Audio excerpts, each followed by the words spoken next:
Chapter 5 Mrs. Roopy's Hero. Everybody in our class was excited before the next library period.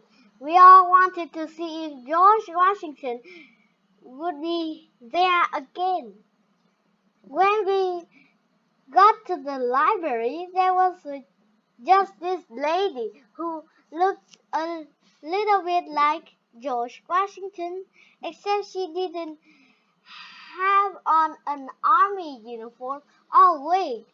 She looks like a normal lady.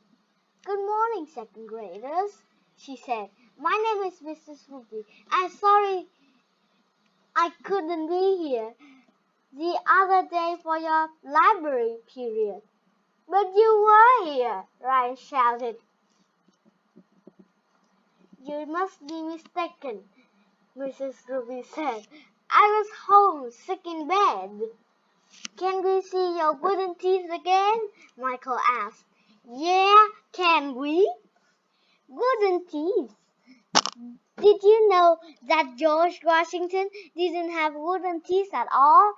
His mouth was filled with cow's teeth. "Ew!" we all shouted. I asked Mrs. Loopy, "Did the cow have George Washington's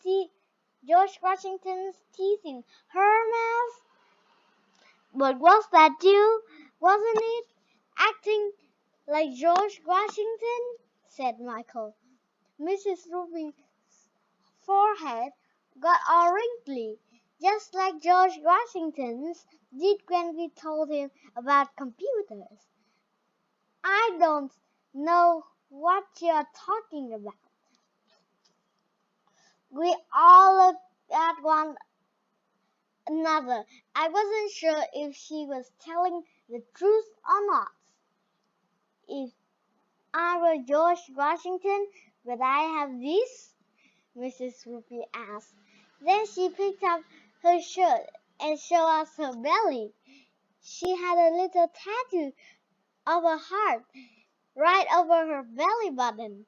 It was cool. I had to admit that George Washington would never have a heart-shaped tattoo over his belly button. So maybe that army guy with the wig wasn't Mrs. Roopy after all. "Let me show you around the library," Mrs. Roopy said. "Did you know that books can take you to places you have never been before? They help us explore our world. We have books here on just about every subject you can think of." This is the fiction section. Does anyone know the difference between fiction and non-fiction books? Non-fiction books are not fiction, Ryan said. Because non means not, like non-fat milk has no fat in it, and nonsense has no sense in it. Michael added. "That's true," Mrs. Ruby said, "but there's a little more to it. Fiction is what you get when you rub two things together."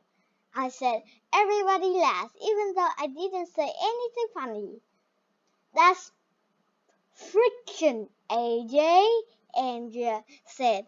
"Fiction is a made-up story, and non-fiction is based on facts." "That's correct," said Mrs. Roopy, and she smiled at Andrea. I wish Andrea would shut up. "Oh, who cares what the difference between fiction and non-fiction is?" I said. "All books are boring." Everybody went, "Ooh," like I had said something really terrible.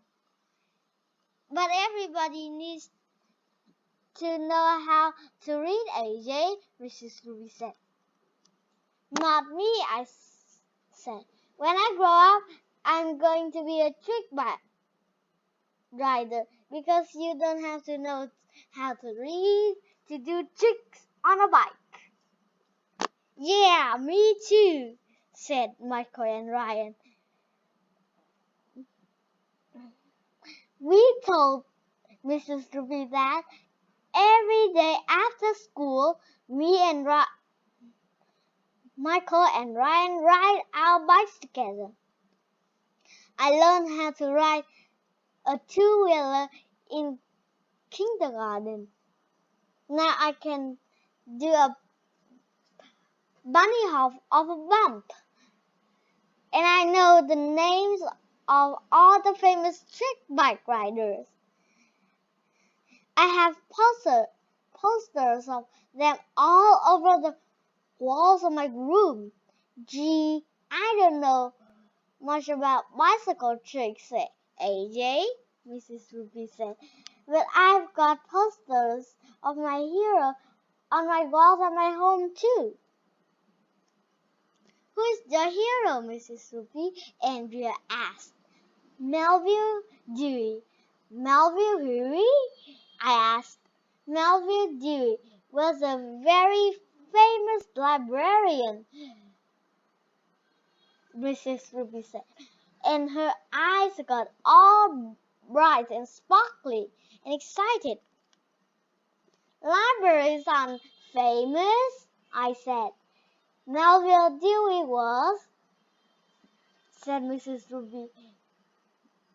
He invented the number system we use to find books in the library.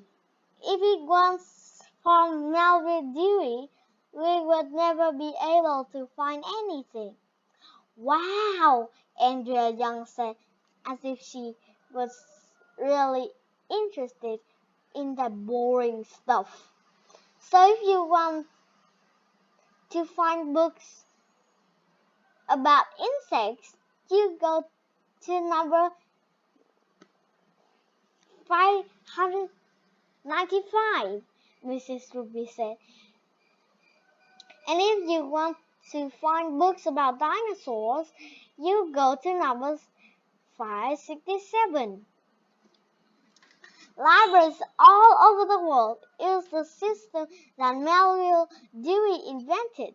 Today we call it the Dewey Decimal System.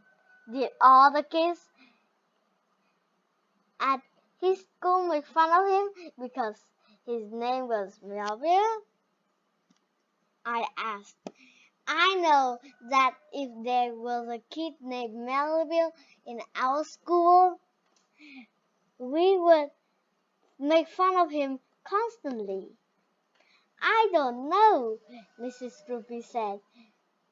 But would you like to hear a song I made up about Melville Dewey? Yeah! We all shouted. Listen to songs had to be better than reading books. Mrs. Roopy went into her office and came back with a guitar and one of those harmonica thingies you wear around your neck. She strummed a few chords to warm up. You may have heard a folktale about John Henry, the steel-driving man, Mrs. Roopy said. Well, this is the story of Melville Dewey, the book-solving man.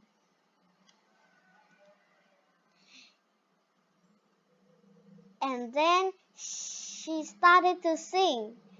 When Melville Dewey was a little bitty baby, the first words he said himself were, I've got to get these books off the floor and put them on the shelf.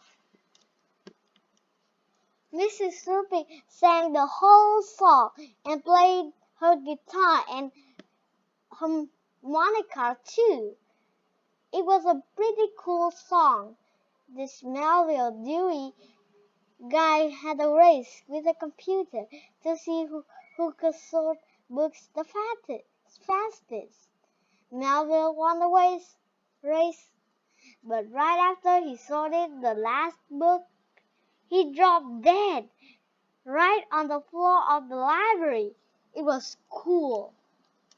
At the end of the song, Andrea Young got out and gave Mrs. Roopy a standing ovation, so we all had to get up too. That's the saddest story I ever heard in my life, Emily said, wiping tears from her eyes. At the end of the period, Mrs. Roopy asked us if we had any questions about how to use the library.